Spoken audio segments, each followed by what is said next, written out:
den tilifula wucho ay wasila to momen na modul fanan finte balambayake kaje ko nal mam bula imanta sela suwo kono yal muta al hala sifa nyaadi le kono wo tilifulol mi yalon kalbe no police kundato ana kete iteni la mol bala nyaadi baraka bake Ibrima danen kadul dia moko don bafla dambenole ko ya baraka bafla dambenole ko ye ila simfal ye munta comme demeta process la ñim banko kanen way process 1 hour drong ye mo clean arrest rek mo dol be ka sayle way ñim process keta kudi mo ngaba kala tarikol dinna history kono mi yalon ko ni mo clean bondi process ba mo tan ka findi pour mafla dambenole ko ndel be siri ñam bi ka dia ñi radio to itel la kawni la lo bunda kamale o sam so mbafla damino la baraka Ibrahim am de mo fola banku dum le wolam ko ndella arrest anen loi manta is unlawful and is unconstitutional ndel man loi tinya ndel man tanke mu yalan ko anen loi manta mun kada wolen ndel nga safero kala bring wultan ko nyim banko bida ka nyami amanda ta ku kan ngajele janko nga ya janne kele jang sanni mo woni fola nga bondi anon bringa bondi nga mune ko aman filin ay karjendri yalla ki yang ala man takunda ni silo mandal takat ndo nga man takunda kuto londi pour wayta ni man takunda kamandi nyala munni silo tada anin luwa bunda tada nara kaje ko kawol wulta drum republic mu yalan ko wala Mustafa Dawodi ay reporto bonde ay kibaro bedende mu ren ya jamela na fulo mu yalan ko ay ko mega mu ya jamela affaire sol anin man takunda kuto ye mu danyami ndel nata yaje ko comme corruption ka mu corruption anin naka realin tapale tapaleya mede na bankola kuno bakre na malta kunda kuno bakre anu nimma wuli nga kele del mumbe jang chain dangi ka mi del koren generation aben tel batandela way generation yes on bon wala dingul ni wul mo wulu fulo fa wul binale ye tari wo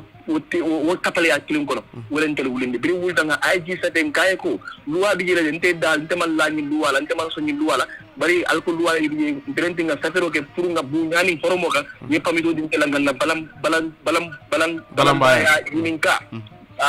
ina rake banka pamit di mola way aji fa mo ne mo kampa ade ma ko mo le mun na mam pamit di mola ako mo don ko almam pamit do soto o franga kan kampani na raka tero ken ko ma pamit so del do pindila ben balam bana ya yininka yitandila mun na raka ke dream pindida arab salum del mam proteste del do siring ajo to mumbe banjul mbe mol badu gam prestinde mbe lorin jere police wol nada e ko ngadum moto ko yembe arrest idin kidol yembe arrest anu muneka ken demeta protest ko jan ani police wol lampa kale protest bula e kana la pulo ya foko alka munek jan al janjang aleta forim balam baya keda den isina ye sembo use bar jini pidara ima mol kontong ye mode tida yen dunde am piko poko no yen samba biriam ko den station do less than 20 minutes 25 minutes yembe saj yen juma selo kono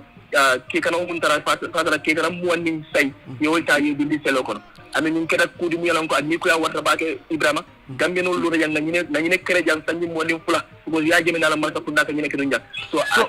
bala fa warta kabirin yal samba yal janjandi selol tema wodlal nyinto fo munam kole akol di mi yalan ko ite amira ko inde New Gambia kuto mi yalan ko wala ka fo wol mu fende mi yalan ko manya ka taraje jani kan janjandi fo yen dundi selo kono ke kana mu wonni gorogula yen dundi selo kono fumbuga tamadula so mbuga sidula so selo be detering selo mangu fon so fonyo wet na dami so mbije fo wularo fo tilibulo be sine drom ye bunda ele ko alga pindi moto fula londi la yin rayot moto mu yalan ko e ga min tel mu bandiol ding tin ngalo ledi ye kidol lon tol kan tan dum moto ko ne ma fon kan amin tole so bire mol findindi ye mol samba PIU office mum PIU camp mumbe kaniting mbije yen hand over to the delta PIU la unity ka mu delta wala pare ka kombo yo fenga ka yaindi tare be kono kan janjandi station wolte may kam min tel mu marchandise wolle narata ni station do yemol dundi selol kono selol mu yalan ko la conditional bantare betiaring selol mu yalan ko manni nyaadu kon del gambe jang selol normally selo police detention is supposed to be a rehabilitation center selol tebe dami ka tebe dami suta fulo birindu ndo selo kono selo mantari in good shape ngal la concrete ko le kanim basol duma fo so mo le brinna loyal na raka matrice di molla and dijere ye mol samba on comunicado bugam moje mo bugam call na mol fa man jeno ko o so mo len mol dadi kanje so e call mun get limal yalem anin filo manta and we are very very disappointed Adama Barrow nala IG nala man sakundal so sa inden kabirin ite yalo ne ko yal arrest wala ye muta al halol men kono me yalon ko inin silo manda fal be bi nak ne to constitute legal action against the government on the grounds that yal arrest le mi yalon ka ne silo manda sign den mbir la ser mo be fonyandi wala sign ndel mo dantang serentin sign den nada police headquarters le iko la fa ni mit no soto ni grand wala le because ndel mam pare dialogue la because negotiation is not on our table. We are not going to negotiate with anybody. Ikap tongol negotiate bi alon ko abe vendel ndaga munke amaluat nya so ni mo negotiate la so nada janne ifere ko IG mantre jang deputy IG franfinda so sign dem na actional bebem bulo ko bari mako moye polo konsi muru ngamit no because briyem bula modul baladi mo mo mamit no ko so ni mo jang sande bida mit no anu media inform la le what our next step are. So but are you satisfied ale ma bir man sakunda yal bula bari yal bula andu wanyama fanan albe men kam pour ya listoñi mi yalon ko nyanda ko wala fintinde pour ya fintinde fo hanisa ngale sotar dal soto le katambini go do simpanyal le yemenita kontan kuti ye man sakunda mantel bula ni sawola man sakunda yentel bula le because ndi mam bula nim baru mantel bula num kunum wala kunum ko tombi atela state house soro na le biata kunna je because banku dimule nyinta comme fansun kolem anu ya kele wala nyama anu imam bula ni sawo kan imam bula because ngari membale because birina ran tel station do ikoy be modul bula la wa inte banya naka bula and then ye mundi selo kono for few minutes ye command receive ko dege ikoy na ko sai ikoy be bula because of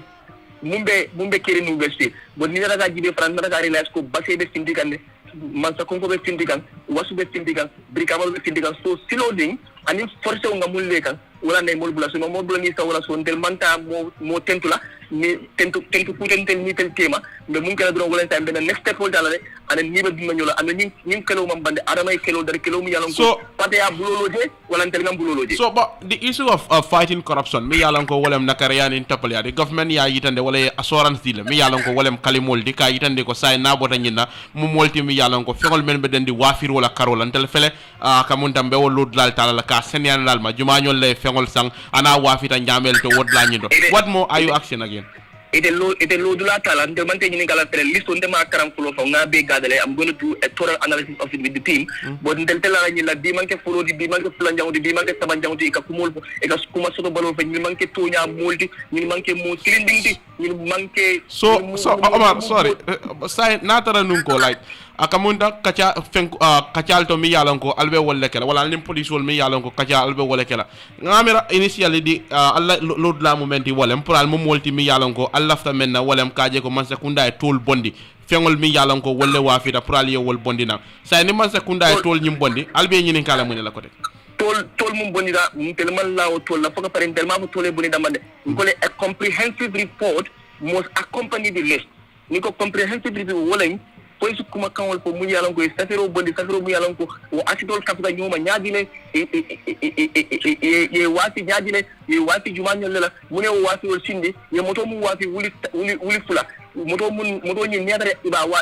mo ba sana marse kono ayanda ka sanjele la the value of the asset was so ye listo da male bondi antel la listo da mala we want a comprehensive report to accompany the list of all the transactions and the selling and buying and everything surrounding it. War sabo kamara be diamu ka wole mi yalon ko wolem public relation mi yalon ko wole ka diamu molto yala mi yalon ko wolle be gala melem Gambian agents looted asset men yalon ko ye wolle arrest no ñi arami sa tambila nate bula sibiti longo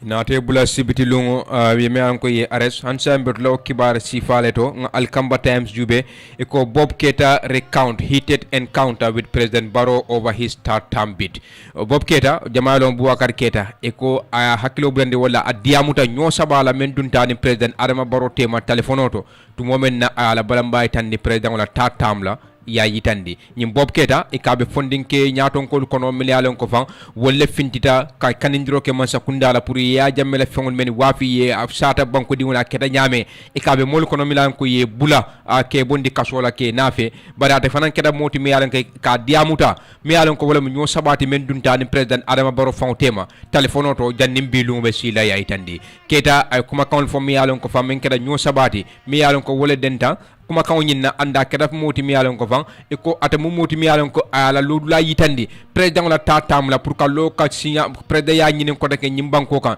2026 e ka kuma kan nyin ak janjanda social media ya yitandi the dispute began last year e ko kuma kan wala nyo sabani adamu tata sango mota men kono ten Keita ako aya fo interview doto mi yalon ko anin journalist o Fatou Camara e tellewo interview soto ker Fatou ay commando ke president Adama Barrow la woto akay ko kana lo kasima banko nyinin ko take memo tatamti buba ko ayo fo no interview to mi alan kanim faatu camera soto days later keta receive a confrontational phone call e ko tili dandan don brawo fo kerfaat wala faatu network e ko tili dandan don ay kuma kan soto mi alan ko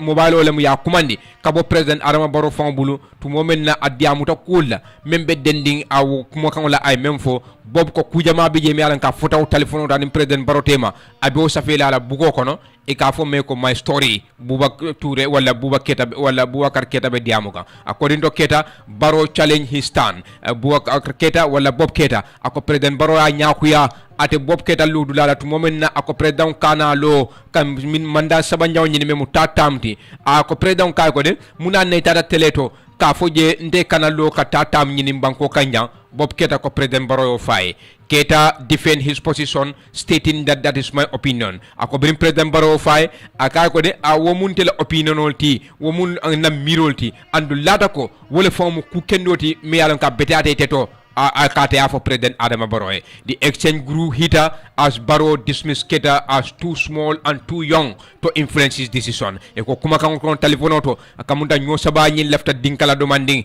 president Barrow ani Bob Keita tema Bob be diamu kande ako president kay ko ite doyata bake pour kantela kuma kan wallante ludula akaw nyininka wala ka balan wala anda ya fofan akay ko ite lefte fankela Ousmane Sonkoleti mi yalan ko sainte ngatele prime minister di Senegal ako president Barrow faye whom he called rude and arrogant ako Umaru wala ako ate Ousmane Sonko president Barrow fo Bob Keita brim Bob be diamu kan akay ko lefte fankela Ousmane Sonko lati mi yalon ko fam akamunda mamara andu akata muti mi yalon ko fam akamunda fawara bake andu wati nafan wulati nata kala man sati wala te gagner la kake presidenti wo banko kan Senegal andu te Bob Keita ni me keku mbe soronale ako president Adama Barrow fay if you are not careful I will lock you up ni me keku mbe soronale andu fana ko Bob Keita ko president mandan wala anata neng bari ne ajube fan ala kulu nyame alon ko fan ate marata nyame ako president Barrow fanam fo ako watinna fan ate juso bota bake president Barrow bulu wo kuma kanto telefono nata kuntu tema ya yitandi disturb buba inform his lawyer e ko biro Keita Bob Keita ko aya fala lawyer mi alon ko wala mu lawyer LS Kamarati aka ya fo wele anda ya fala musoyele anda ya fo akafunyo dantay mi alon ka lata wala bake abe kono Lamin aya fo Lamin yele a fo Keksane a fo Musa Dibaye a fo Nyanjaye a fo moy mi yalon ko fa kawoje ko wala matela mentoti e ka fa ko Mohammed Kanyi akaya fo fana yele andana da fo nyilbe ngani mem faale teng al sabula kullo kono al kana fo moye Bob Keita ya fo kuma kawo me alan ka ganjanda social media he also share his fear with his mother ako a fa bama fana to moment na ka be silari mbake aya fa bama e bria kuma kawo nyim fa bama e abama nata kuma sila ate Bob Keita la kola to moment na sila ta la tankola me mala safety Bob Keita ya safe kuma kawo the personal nature of Barrow's remark especially about his parents ako president Barrow kuma kan ay mem fo ate Bob Keita so ko ala wulula la karola wo keda fenti mi yalon ko fan atinna Bob Keita ko ya fanjam fandi president Adama Barrow la anala National People's Party mem NPPT hansa en Bob Keita la kuma kan alkamba ba safe kan the time to confront Barrow to moment a lefta pour ka lo Barrow nyato afana kuma kan fo wala ayejo president Barrow to Keita ko watinna fan atata kata NPP la congress to men keda 2024 meya invite patio abe NPP la kono wo keda moti mi ka state vehicle ayodi prela anda bulata presidential convoy kono kata Jarra soma ka famma bendi NPP la congress nyinto Boubacar Keita be diamu kan his arrival drew intense media scrutiny e ko brim Bob futa wo congress to akara fendi mi ko kibar bundal be nyata nyalo taka munyim Boubacar Keita kan anda la natalo janjanta social media to momena anin deputy party leader wala anin deputy speaker Sidi Njai anin modo ka me ko Amadou wonata ke fendi mi ko fam mo jama nyatu dal worim Bob kan wo congress to mi ko ye wala ke Jarra soma ya yitandi however Keita plan to address Barrow directly has proved by the events logistic bari ko bere ate Boubacar Keita ala faka diamu Barrow elung nyani nya bari akamunta kulata nyame watola wo congress to atina fa amo soto no Boubacar Keita ko ate jomol ling wala frustrate ling anata bo parti wala congress dulaye asaida bari meya sija manna o soto no kadiam president Barrow nyani nya angle ka me ko face to face Keita face sharp criticism from activities e ko ala ota wo congress to mo jamana ta jalay abol kono ma jane wali jinio sisla anim Fatou Diagne nyil be kada moti mi alan koy Bouba jalay ina da fofan ko Bouba Keita mu molti mi alon ko van fawwa filale mo angele ka fay ko sell out o watola ay ko mole mati mi alon ko jam fan tule mati andu munati na tada kakafu NPP ma kata wala event wala congress to wonata ke fendi mi alon ko yala o simfa jale o watola ya itandi keta express disappointment at their misjudgment and short meeting with Barrow through a minister keta wala Buakar keta anada jiglate bake milka jale bari ko wolu woliyata la ko muta nyame wala way ka joj nyame ani mimate nganiyoti wol jamfata nyolale wati nafa alafta president Barrow anay mitonke kataminu minister dola ayo simfal men beta bar femmam bulano wol kono ya yitandi keta mi yalon ko fan nyanta kele lalemo ala kuma kan wala ala nyaton kaya kono abulata mol kono mi yalon ko wol sainten ye wolle arrest no mi yalon ko be commando ke kan man sakundala pour que la président former président jamme ala fengul wafde nyame ya lankenema andum bob keta foundation fana wol keta moti mi yalon ka mako roke molle mi yalon ko kasila molle mudi pour ka falindiro ke kasobe laari nyame banko ka me prison reform to ya yitandi he is nearly 2 years detention in mile 2 prison or of rape case e ko sanji fula mi yalan ka binawo sila bop ya marandi kasola tu wala ya soron kasola tu momen ya tumi kay nyapin kawle ke musola wato la ya yitandi inar kiti bu nata bula angle ka me ko acute wo keda fenti mi yalan ko fan a continueta ala jitandiro la mi yalan ko wala mu kamulu ka kidi ka kiwaro di mo lay tandi today's release has regained a debate about political freedom e ko bi mi yalan ko fan wala bob keta ñu kuma kawon men wañar ten akata fenti mi yalan ko fan ay mo jama datu yellin kuma kawto mi yalan ko wala political freedom oti politico tram fambulo membe nyim banko kanjan tu momen na fa president Adama Barrow la tatam me pour ka loko de ka mansa nyini aka men ke fenti mi akata fenti mi yalan ka diamo be siari yay tandi his statement keta test further disclose e kala kuma kan mi yalan ko fan ke Buakar keta ay tandi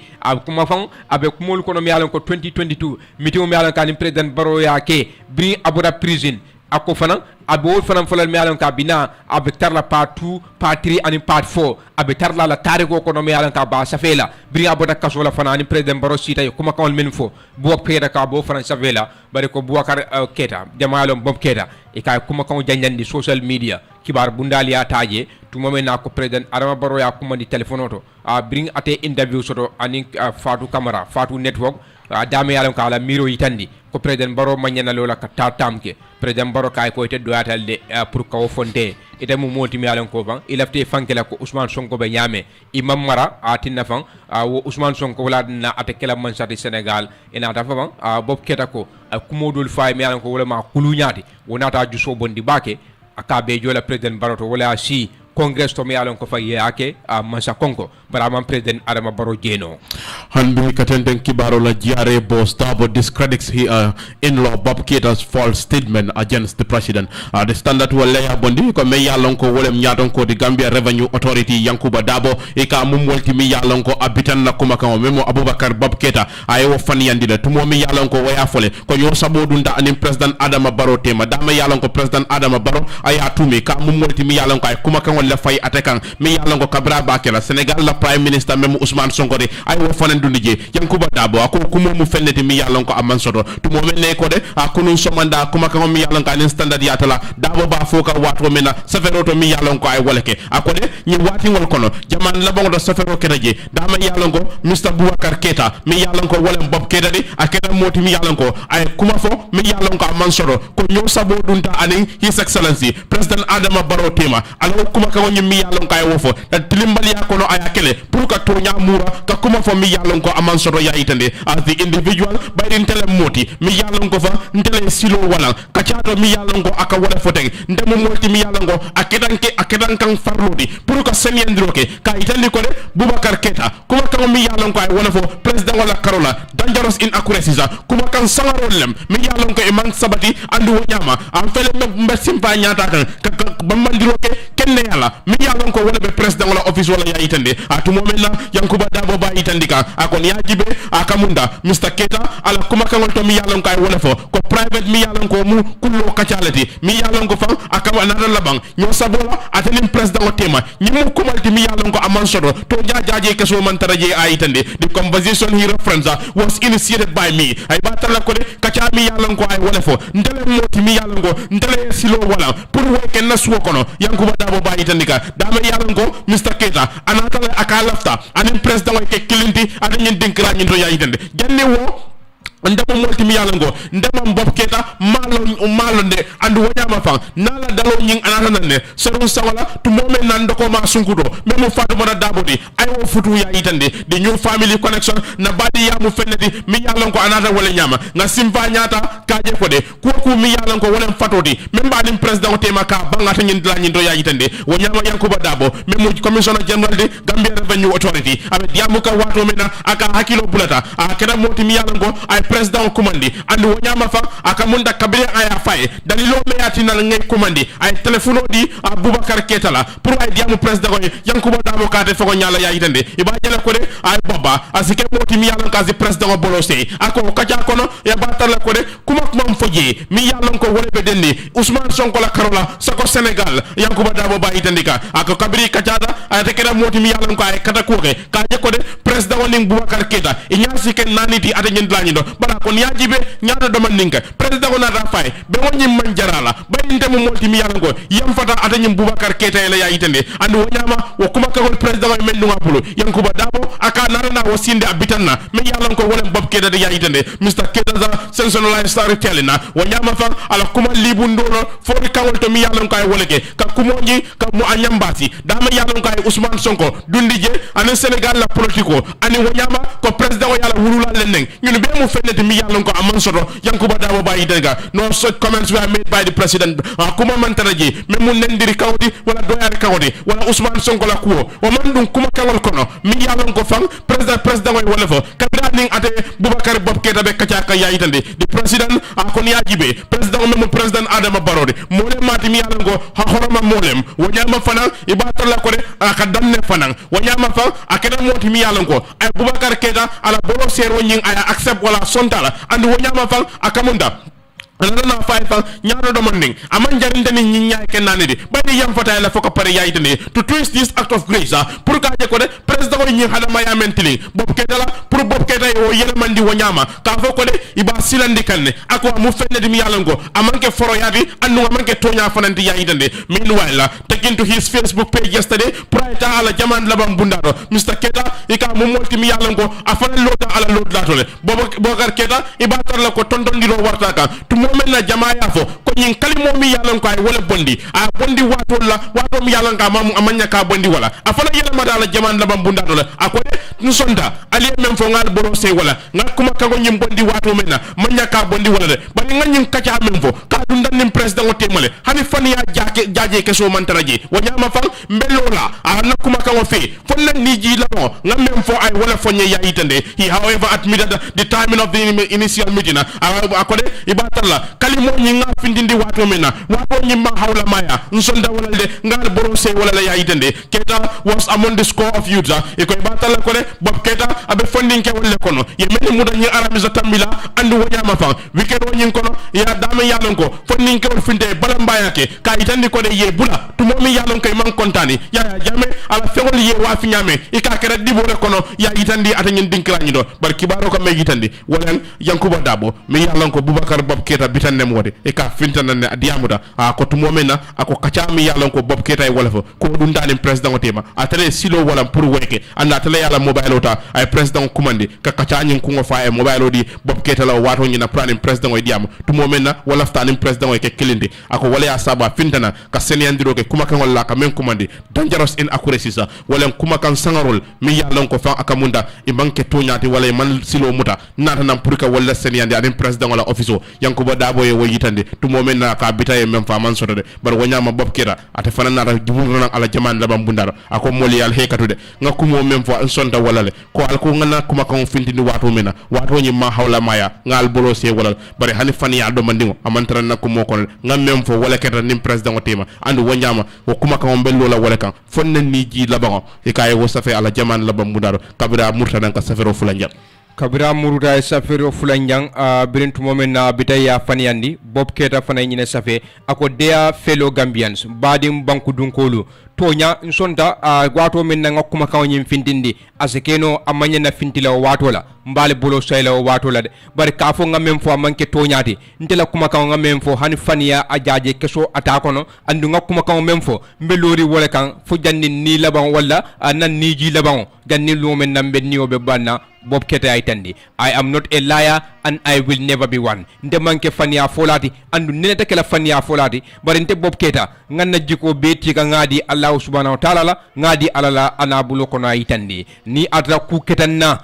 bi tilola nyin tilolu kono nyin karolu kono nyin sangolu kono al salon ko de atelbe al mera yon kalbe diamu kanteng albe along mbalbe bundala kula itandi. For now I have a small family and a small business to take care of. Sa intende na dimbal be duaring na safaro be duaring nyaba tilindi wala sa inteng Bob Keta itandi ako asakeno ay kuma kan yim fo wato menna wato amanyina folo wato la de ako ni atra wala mu abe mol bolo sayla bari ay kuma kan mem fo anim president barotema ako han fania jaaje kesotige andum abe lori wala kan aka ate ala ko cikaya bedi Allah subhanahu wa ta'ala la Bob Keta fanandi amudo hanbi katenten kibaro la Demba Sabali mi yalon ko wala Minister of Agriculture akada moti mi yalon ko adiamuta akode impele mum molti mi yalon ko fan akamunda nga ko korosi politician ol mi yalon ko wala joko Rohim Malik Lo wala kada molti mi yalon ko ima beta balamba yala mi yalon ko wala kada Westfield tum womenna akamunde be fitno wulindika wala ka dindingol sukusukunde adanyen dinkira nyinto ya itande if their behavior continue ila nyimma nya mi yalon ko ye wala ke pour kada Westfield tum mi yalon ko balamba ya bije ka kafuy kanje mbe kala molti mi yalon ko mbe nyankon nange dundi selo kono Demba Sabali bayitandika ako foyte mu molti mi yalon ko e mu meyolti ba ciamano le mudiba luwa mu fende de mi yalon ka nyanta ka tama mo morndin kam banko kanja ya itande ako wonyaba nga politicien oje men jogo esa fal nga fananje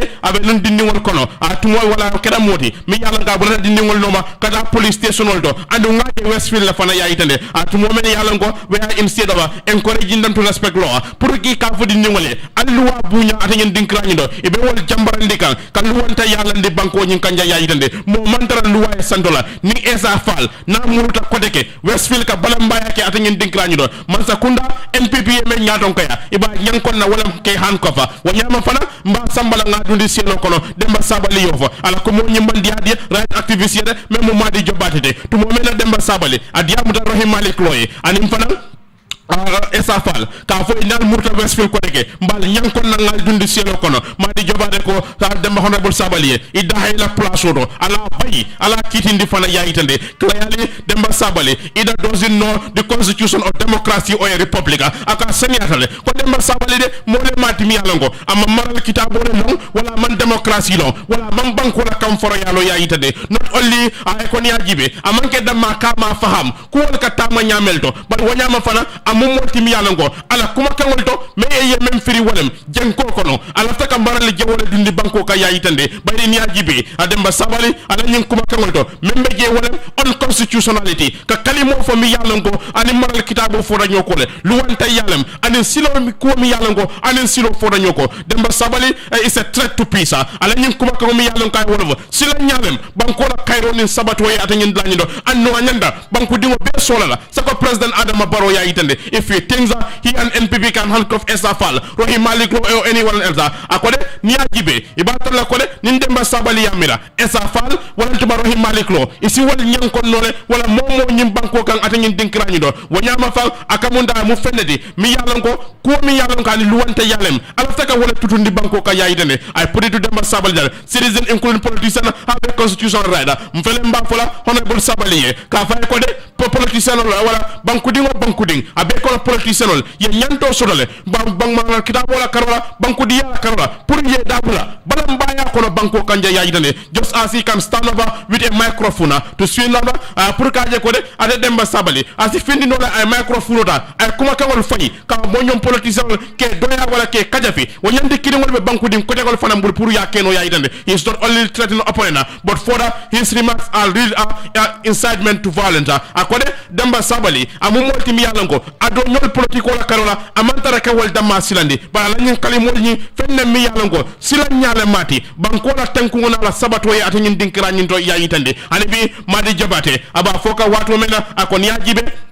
ibatar la ko de aluro flow luwala maralo mu fenedi mi yalon ka yente kalol only the court can set a person to jail kiti bu wada malasi mo sambano jay kaso bu nyinto wonyama katamini luwa sirol mi yalon ko yalande saying anything else na tara ya ku mi yalon ko ye wala fo menni woman killing fitna wulinde kumolem wonyama fana luwanta ya lafta wala tutula banko ka yayina was for him to call for the arrest and imprisonment of any citizen willfully tantamount to encouraging adachi ibatar la ko de kuma kam mi yalon ko ay wala fo men joko nyin sifa ka banku dingo muda ka nyankon ka dundi kaso bu nyin kono ani men ka jande wolem fitna wulindo ani luwatinya andi wonyama de ma sabali nyanda ke daha la place ro atariya na nyame therefore I call on IGP Sidi Muta Toure to immediately arrest de ma sabali for the anarchy ambele mbas commandro kala police wala ke bale memo Sidi Muta Toure di ka fay ko de ma sabali aya muta wonyama fana ay bayri mole madi banko maral kitabu ay woltinya I call on President Barrow to immediately dismiss Demba Sabali for encouraging mob justice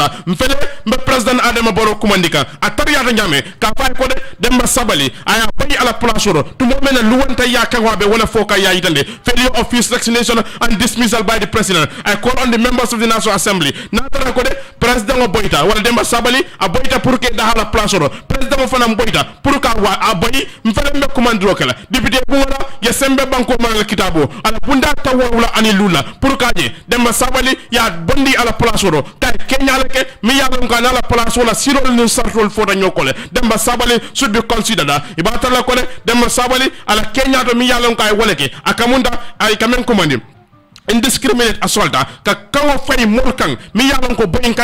kan kumol le woldi atara wo mari ngol man tanake ila maral kawo don ibe wolta manika politicien ode akon yajibe wato bela ni be kuma kawol fala wala be barala imu molti mi yalon ko ila kuwo be nyanda ka sambi luwani doku no kanela yayitande wajama kalimol mi yalon kay wolle bo amalo wortale bayni ni yajibe minister mi yalon ko be man sakunda kono yalon ko de multi party democracy wala mu party jamal lebe banko kan men be la nyanto tamandika kalima sifal men joko nyin sifal man nyaka boybul I call on citizens to demand the immediate vaccination mfelembe commandro kela ka foko de Demba Sabali ay ke moti mi yalon kay resign wala ya bay wala ya kitindi ko kalimol mi yalon kay wolle fo fitna wulindi kumollem mi yalon koy banko malal kitabo ya tinyale madi jobate bayi tandika but Demba Sabali memo minister of agriculture ad yamutade ako esa fale ne murta westfield kodeke ini rahim maliklo alkadindi ngol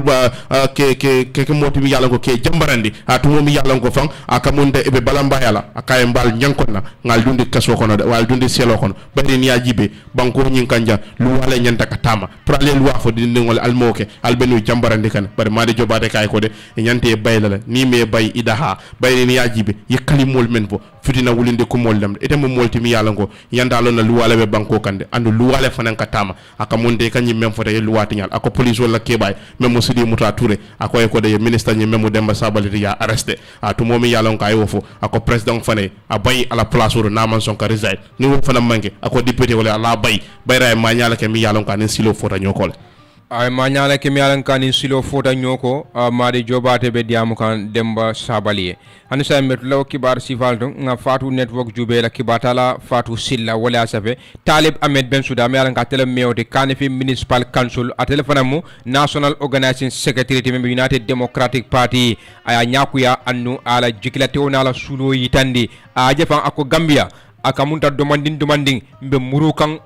luwanta ya kono walla mbe murukan marali jaw kono nyimbanko kanja ako wala bina ka wala nyaatile Gambia la andu mbe muruka kono domanding Talib Bensouda ya itandi e ka be diamu kan bengoto mi yalan ko akata farafenye tu momen na e ka fo ben me ko talibe la dinkulio walla talibe la dinkulio mol mi yalan ko musu kafulu meliye e ak mutafati pour kata ka wul kulli talibe diamu ka wolle anda ya itandi ako Gambia de akamunta kubijam yalan ka nyanta mo silala Gambia be murukan dictatorship le kono memu marali jawoti andu wala bina kan domandin nyimbanko kan Talib Ahmed Bensouda ba fo kam farafenye highlighting the recent arrest of the youth brabe diamu kan nyim funding ke wala me ko ye wolle arrest mel findita pour que la balamba itandi ya jammel fewol wafita nyame ben suda aya bulo chodi man sakunda la ay jalay ako public order act mi yalon ko fam sakunda ka sembiala kam mul bali pamitola andim fana ni findita ye arrest ako client mi yalon ko fam ni man sakunda client wala wosinu bri ya jamme be sirin nang ko loi kurun lamu ko loi mam bete ya jamme ka wala ta kam mul tonton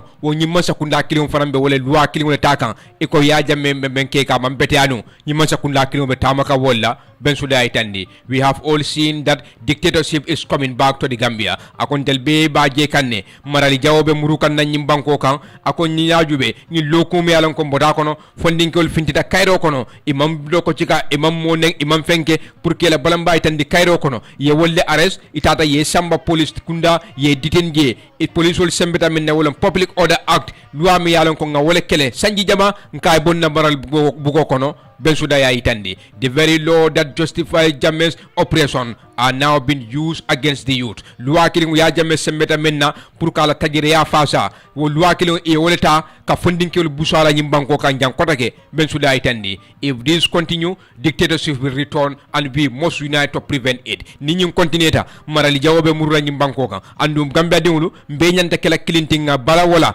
akana ke nyimbanko kan ben suda ba fo kan farafenye mais yo ben suda e ka be diamu kan ko lam yalan ko be denni balu wala kole ala farafenye anin dula kotonto nol bank region tundola ako be firi fon la daselo banko kanja anda ajube fan ako ni ajube mi man sakunda mi mesiri wolle bulo fote dala president adama barola man sakunda mi yalan ko fan bole mala maraloti yayi tandi according to ben suda a port development project originally negotiated by UDP leader Ousainou Dabo in Dubai was transferred to Senegal ako ni ajube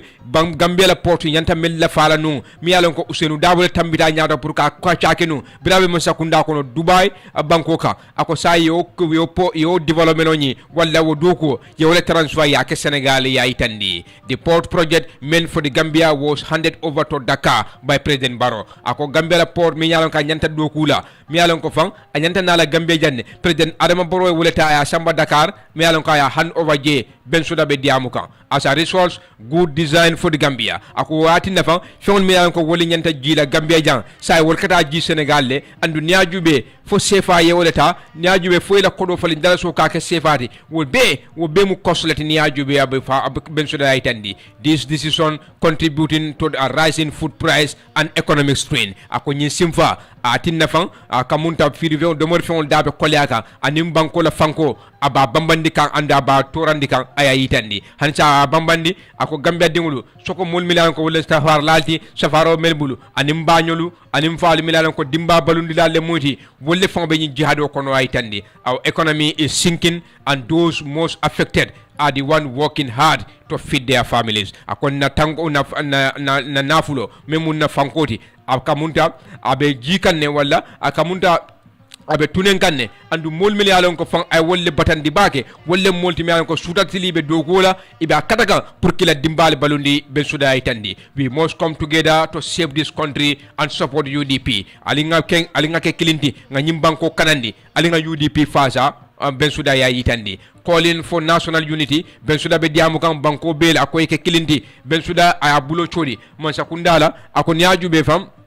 banko diwlu ay balan waliyo du ida monte ma politiko la karola miliyalon ko van ida fta waliyo na fila politiko kono patio kono akoy kana so wala ye banko la interest je ay tandi. We are one people, let no political party divide us. Del be mo kilim leti alin kana som political party o multistala ben suda ya yitandi ako United Democratic Party de ilon kan menti wala mu to nyati andum fana wala mu fenti mi yalan ka se Gambia bondino 2026 andum fana wala patrioti mi yalan ka abe gagnela president carte finala bari wala mu tonya patrioti ya itandi. He concluded by affirming UDP's long-standing opposition to dictatorship. Brabala kumo kumvala ay UDP lodula ay bambandi akwela lodula jango yementa pour ka balan dictatorship la meyan ko marali jawoti ako mu fendi meyan ka be continuer la andu nyajube ila parti nyaton ko memu Ousainou Daboti ako wala mu moti meyan ko ay kelo nyaton kaya jang pour maral kendo sabati nyimbanko kan angele ka me ko democratic governance ya itandi. The fight against dictatorship begins with UDP. Ako nyajube kelo meyan ko fam pour kam man sa maral kurundan adamu tada Ousainou Dabol la anda adamu tada UDP la tonya damu tada UDP la tonya damuta usenu dabolla ako kamala tonya abe danna dame walla abe kumfala dame mi yalon ko fa niya bejube UDP le nyaton kaya an patio le mi yalon ko fa itelle kum folota pour kam maral ke jawo kele nyim banko kan andum fanan damuta usenu dabolla andum fanan UDP United Democratic Party wala muy lodulade bari ko ben sudade ay dandalaro di Gambia dengulla ako marali jawobe muru kan na nyimbanko kan me mu dictatorship de ako nga ya jamme jalay men na loi mi yalon ko ya jamme kala actionol aka wala aya jamme la simfala ka menta aka sembe loi men na me mu public order act ni mansa ko na kilimu fana be sembe ka wala ka fondinkewol muta ke tajiri ya nyimbanko kan loi mi yalon ko ya jamme ya na fele pour ka mul tora ni mansa ko na kilimu fana be sembe ka wala hanbi katenden kibaro la APRC calls for transparency over Jammeh's asset reparation tumomi yalon ke kalimo bonde ka tambi National Executive Committee la membe Alliance for Patriotic Reorientation and Construction ala nyaton ka ko Fabakary Tombong Jatta keta moti mi yalon ko ay fasaro bonde ka lo Gambia dingol fi tumomi yalon ko akabe fele membe den kanendiro lebe menkika lankene moni konti boro la membe den Yaya Jammeh ala fewol maranya ani ya wafi nyame ya itande tumomi na ko manza kunda ye londiro ke jane commission la 2017 sango ako APRC ilota wasila bulu kilingole kan kaje wato bela ka kumandro ke tilingoni luwa tama ani lankene mo membe den Jammeh la fewol maranya la ye dandar lalo fanandi ka foy ko de alkana tilingol lungo melundi wanyama ka kuke mi yalongo yafo amanyanka na ku fulanjang mi yalongo wala manyanka no do se wala wanyama fan kana fana kaje ka wafiro ke wala ka Yaya Jammeh kala fewol janjandi nyala mi yalongo akere nin dibo kono la yayitande we graciously concerned dada akuwa nyinkata fenti mi yalon ko ay sula bake preliminary report kibar kil folo li men bondi atanyin lañino ko Yaya Jammeh ala fewol mi yalon ko yewol le wafi e mi wafi da hala mala ya wafi mo kunkili nal nin kafu nyol le ya mi yalon ko ay ko tinya membe larin ka silo ka yayitande even before troubling mi yalon ko wala fo jikla tewo warta abeti wala ministry bunda me marta pili wala karola ila balamba ya Gambia dingol bulo kono pour ka bondiro ke Yaya Jammeh ala fewol ye wafi nyaadile ye mara nyaadile anim fana ye meni yalon kay bululata wolle ka pour ka senyande APRC is particularly concerned APRC ko de akwa ye sula bake mi yalon ko wala bedeni selected group dantam mi yalon ko ye wolle tombon ka fokono meni yalon ko wolle mantoro soro Yaya Jammeh la mara lo kono to momena TRRC be caring atanyin dinkirani do wanyama fa millions of dollars e ko batala ko de dalasi million jamal bije ye wojo mo kunkili nalia atanyin dinkirani do a true victim center kata minim victim center la atanyin dinkirani do me yalon ko fam akamunda jannen TRRC ibela do ko fam kum fala ya yidande ko kala to ko bila nyimol mi yalon ko wolle nyin ko dol nyimuda ko do mi yalon ko wolle ditela jama man kulo nje ya yidande repeated request by APRC for the publication of the release e ko APRC ya ko 5 ans ka fay ko de alisto nyimbondi ye tulo fayla kuma kan nyina ya yidande if national accountability is truly the goal na tara ko de konti boro bankola karola wala fa Muhammad na kodi ibatala ko de doro mi yalon ko wala kera anyanda katara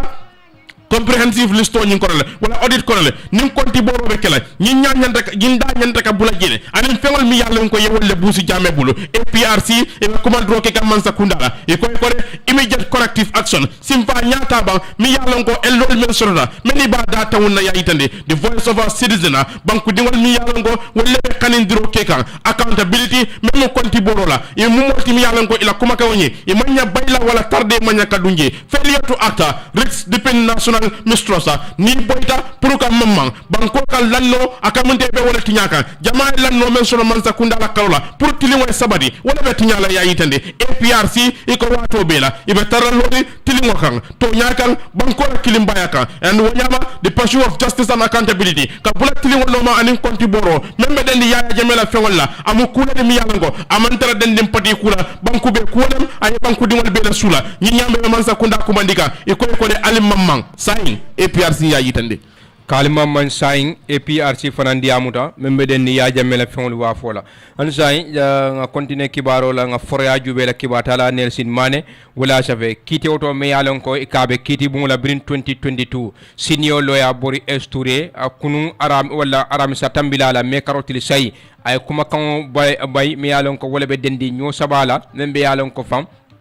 attorney general ani on sakundala bundale pour que dundi kitio nyin kono mi yalon ko wole be dendin dispute la rongo ani molbe kono mi yalon ko fan ay wolle samba kitio la keno do la koto mi yalon ko rongo ko ala dimba mo le tamu ya yitandi the motion filed by lawyer Keba Sanyang e ko kuma kan nyi ya si kiti bumla wala lawyer Keba Sanyandi wole kanin duro ke kiti bumla ko de niajube kitio mi yalon ko rongo ba kono ako niajube fam department of physical planning inyanta wol fanan la fala jele anin department of lands wol nyanta bulala samono nyin konole mi yalon ko wala be den court process nyinna Keba Sanya ya itandi kuma kanro civil suit nyi mi yalon ko fa mi ya si kiti bula wala Mamadou Lamin Jaju jamalon rongo ade kera moti mi yalon ko July karo kono til muang anin say mi yalon ko lon 28 July 2022 andu niajube fa mo tang ani worwula ay wolle samba kiti wala abe kono Bakari Bojang jamalon babay ani alkalo mi yalon ko wolle be Lamin alkalo membe makumbaya alkalo membe kubariko ani mokoton ya yitandi a Thursday hearing aramisa lungula brin kiti o muruta nan Mr. Jaju atela loya be mabeta kiti bulale anin council ana Redwen Gomez anin mo fula koton bari niaju be ban the defendants mi alon ko fan ani wolle be kiti o kono ela loya Sanyang anin mo alkali sabon yini wol keda moti mi alon ko mamma be kiti bula ya yitandi in his affidavit in opposition ala kuma counto biraba la balamba yitandila kuma tondo mi alon ko fan April karotil follow supported by 13 paragraph submission mi sembentuya wala mu lera tang anin saba kuma counto mi alon ka be saferi council touré ala balamba yitandi kuma counto mi alon ko Keba Sanyang wala nafe fofan ako nyinte kenola ite man sakunda dabulandino la nyun kolu kono mi yalon ko fan ite manke original dispute bari naji be rongo mawul samba kitiola rongo mil samba kitiola wolbe kitio kono le munati na man sakunda la bundal dabe bulala je rongo la lawyer be diamuka the attorney general and the name at departments were never parties to this litigation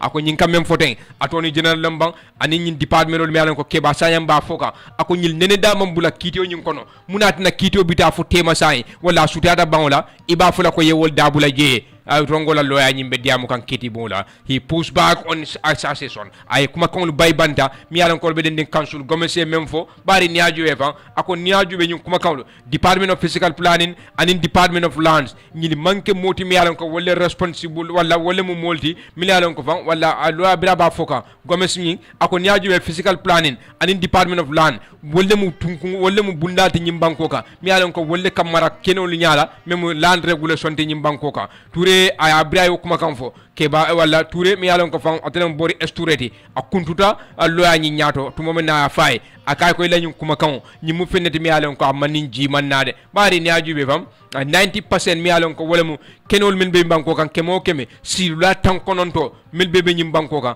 a jama bi je mi yalon ko fan kaytite wala andu wol mil marta wala local community di yaytandi most freelance has no connection whatsoever to the department of land ako jama bi je mi yalon ko angele ka ko free land ownership jama bi je fan woni department of land for man nyoma fenna ñim banko ka yaytandi Touré abala balamba yaytandi kan han sai ako man sakunda isi lo la menta lanta dango do ata bagi bari ni ajube land ownership wala mu kenol taya ñim banko kanja anaka di nyamen abe primarily abe mel ko to wala mu man sakunda la le atol mi yalon ko fa dantal nabi je mi yalon ko man sakunda bulobe wolle kono man sakunda la taya akamunta be dandin dulalle la banjun lemu makati island anin dula ko tawol mi yalon ko febe bankoka akobar najube the rest belongs to the indigenous community jama bi je mi yalon ko fa kabilo le tamu satol to tare ñim banko kan aya yitandi he emphasized that the attorney general cannot be compelled to participate in a matter unless government institution has been sued ako ni ajube ñing kam même foten attorney general moto wol forcé no la ke dabula kitio kono pour ni atra yemman sakunda fon la bundal yewol samba kitio la wato le be attorney general bulal dabula le je bari rongo mam wol samba kitio la munatina ala lawyer ba fola wala munatina ñi la lawyer ba fola yemman sakunda la bundal dabula ndije bari rongo ni man sakunda mantra kitio la aya yitandi in this case no such claim has been made against any government office wakamala ntele mamman sakunda la bunda samba kiti wala ntele nimman samantra kiti wala munati namman sa dabe bulaleje ntele be kumando kela kin kiti bula ko kaitan di la fan ñin mo li ko rongo wala samba kiti wala la ñin loya ay ñin kele dron pour ka mo la time o US mi alon ko wala delay in tactics ti abe wala keka pour ka wato jani bari rongo ani man samantra kiti wala munati namman sa dabe bulaleje ala lawyer be diamu ka toyala. This application lack merit, is not made in good faith and serve only to waste the court time. Ako niajube rongo ko nyi wala rongo la lawyer ko nyin kamen keteng aman aningan ya kende manna andu niajube amantara lorin to nyakan andu niajube memma nganyoti wala mka kitibu la wato jani wulati nani nyum kuma kaunata Rongola lawyer ya for Kitibula. He further pointed out that the defendants have yet to file any defense since the matter was initiated. Ako hani sai Rongo mel samba Kitibulate moti je mialon ka ala blamba itandi anglel ka fa ko defense to moment na yebe safle andum Kitibungu ya be kala mutandalale kito nyimbe onne ya itandi. Toure also highlight inconsistency within the defense. Ako niajube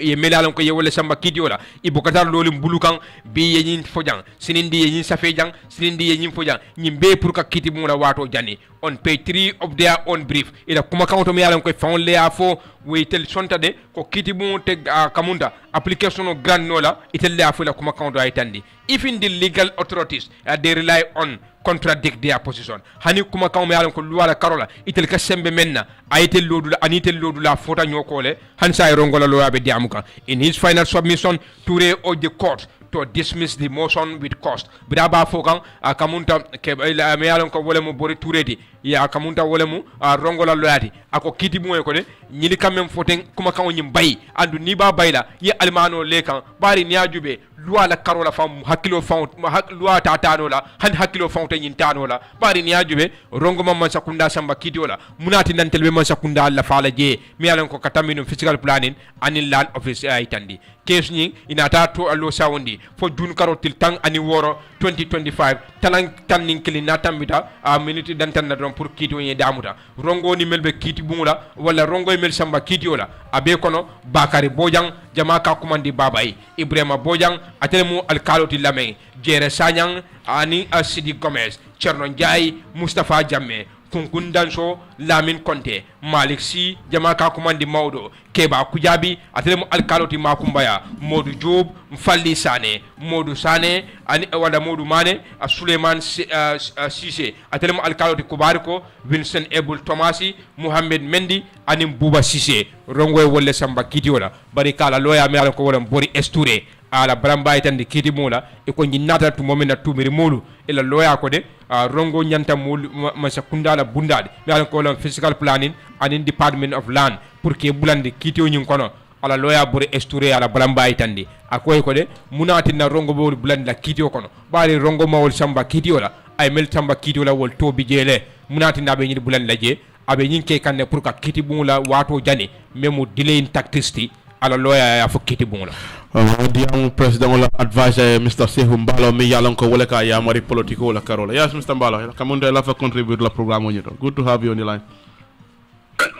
Ebrima barka be nimbara for thank you for giving me the opportunity in Lamin Sanyang. Follow Ebrima I was not here throughout the weekend be up country up to Nata Kunusuro but we have to commend the police. Na police all in a professionalism a mental and the protesto. It all ya recognize ko binding all they are not politicians, imantara political agenda no makan. Any model funtiga they wanted to pursue them to take the wrong way balanta. I was observing Ibrahim. So by doing the police I think model go ahead. Give me a little bit, give me a chance. Follow. Let me introduce my topic. When we need to go, too wrong cannot make it right. In this country, we know the Public Order Act. A respectable lawyer may a politician and some of model in Public Order Act dictating I was then in the opposition. Let me tell you that. The more Jama member Nyanto member demonstration take and Ebrima. Na demonstration make for solo standing. You understand? And other people pass Nyol. And other people did Hydra Nyol. One man work here.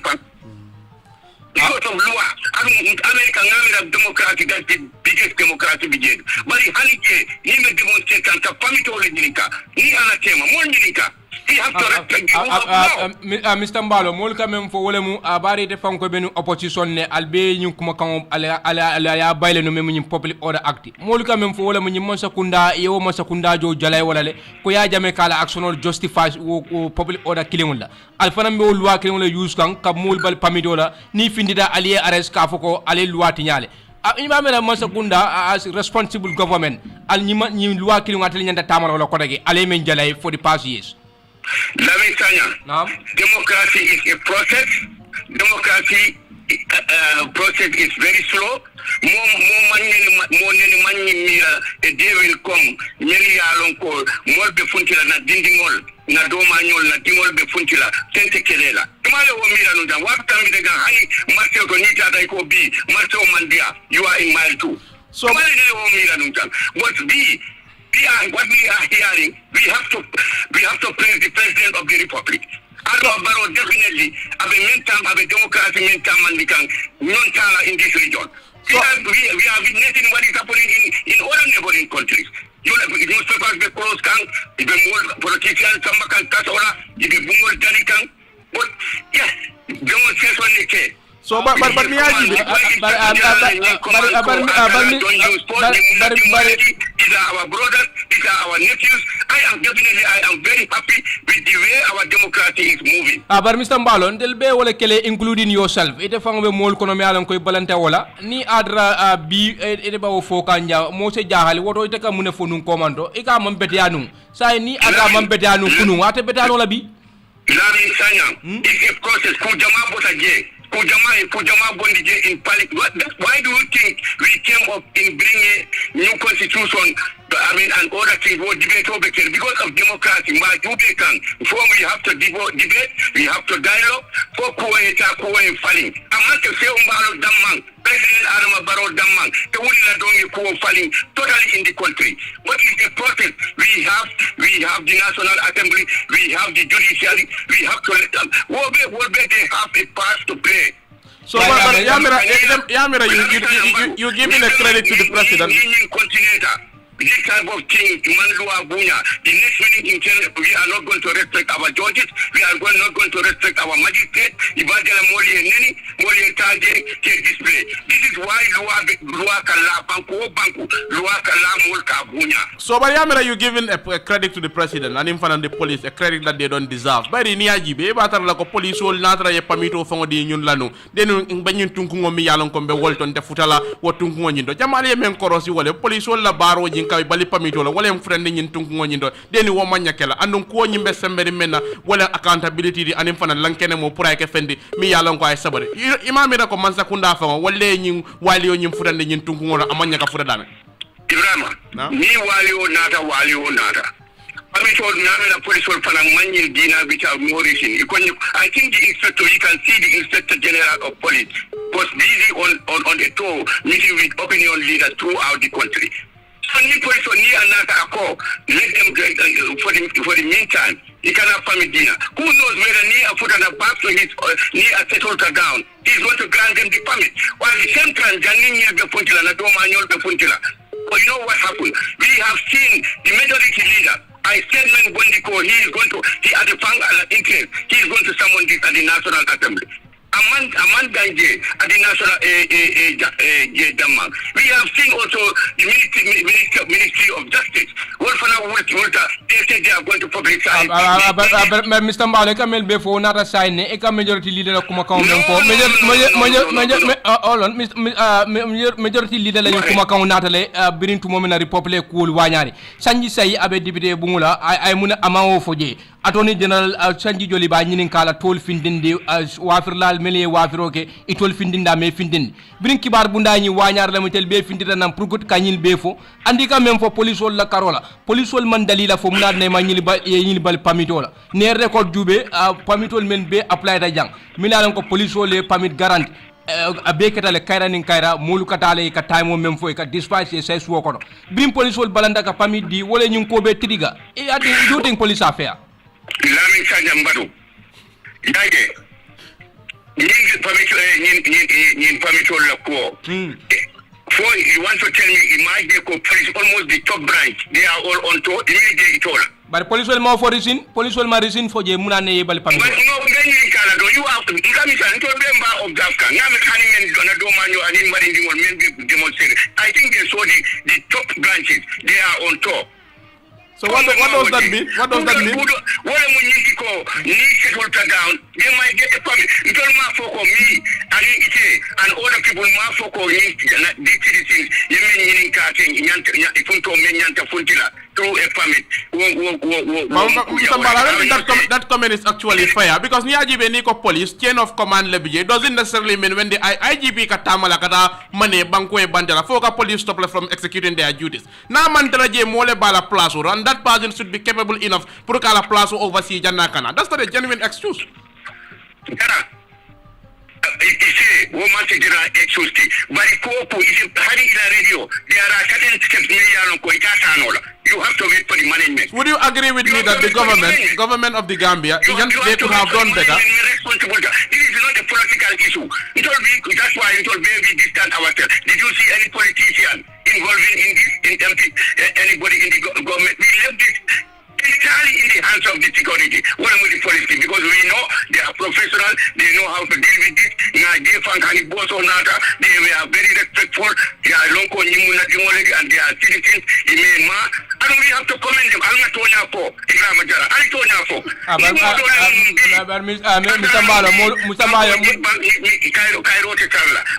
respect the fundamental rights of the citizens. What do we need in the multi? And we have to commend them for that. Mr. Mbalo, Mr. Mbalo, Mr. Mbalo,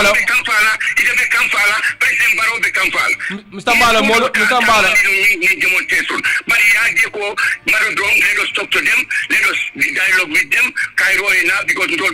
are all one family. Mr. Mbalo, the Modo France said you are not fair to Jamme because so what all I take more killing on for Jan public order adman betia akamol Nyantoletinya. Be neither police will permit they have their reason. Jamme for have his reason before and you still criticize him. Lamin Sanyang, my problem with Jamme was not about the Public Order Act. My problem with Ada was keeping people in communicado. But what did Nimbe Wole Kono because near Jude oh let me that was my issue with them. But Nimbe Wole Kono because Modo Safono Jamme Fana was right because public order at Assembeta Wolanda be Marakidabo Konole Ania Bal Pamilani Fil Murai Soro. Do you want to say me that you want to tell me that you support when the demonstration in Funti 10 and 11 April 2000 for the Funti Rose? You want to tell me that you say he's right on that? No, I'm not saying I support it. If you said the system was wrong and that system aka operate will work in one side then cannot make right. What I am telling you is the system of arbitrary arrest and adoption was wrong, and that's what we are fighting, and also bullying our citizens, using force on our citizens.